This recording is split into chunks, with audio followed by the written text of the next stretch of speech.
तर या यात्रा असतात नदीवरच्या, अतिशय सुंदर पर्वतातील आणि अतिशय सुंदर निसर्गातील वातावरण असते.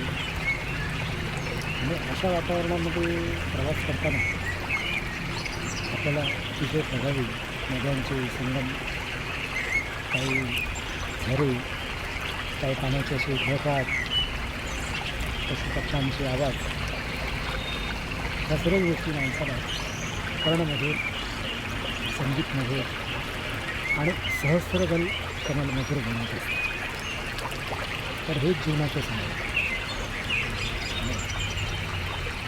तर आता आपण आजचा उद्बोध एवढाच आहे की प्रभावी रविवार असल्यामुळे आपल्याला परमेश्वराचे जे सानिध्य प्राप्त झाले त्या ह्या निसर्गाला आपण कोटी वंदन करून मानवतेचे सुंदर मिळेल हे मानवी विकासासाठी मदत आहे. आणि याचा उद्देश सदृढ आहे आणि अटळ उद्देश आहे. तो अटळ उद्देश असा आहे की येणाऱ्या पिढ्यांच्या जीवनामध्ये निसर्ग सानिध्य दररोज असतं. जर निसर्ग सानिध्य नसेल तर मनुष्याने रोगराई, चिंता, मोठे मोठे आजार, घराची किरकिर, घराची जीवनातील भांडण याच्यामध्ये संसाराच्या गोंधळामध्ये तो डुबून जातो. आणि परिणामी त्याची जी आत्मा असते, त्याचं मन असतं, त्याचं चित्त असतं, त्याचं अंतःकरण असतं, पंच इंद्रिय असतं, पंच ज्ञानेंद्रिय असतं किंवा शरीरातील सगळेच कॉम्पोनंट हे बेजार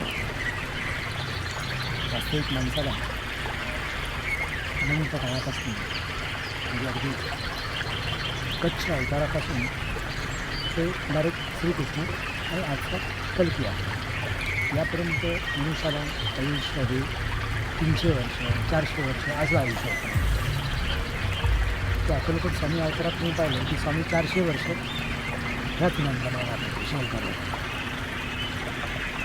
मग आपल्याला आता शैल्य पर्वतातून बोलवून आलेलं आहे आणि आपण मानवी कल्याणासाठी तिथे जाणार आहे. कदाचित स्वामी आपल्याला नवीन काहीतरी देतील, चांगलं काय देतील आणि त्यातून मानवी कल्याणाची काही छोटे छोटे प्रवाह आपल्याला तयार करतात. चला स्वामी समर्थ.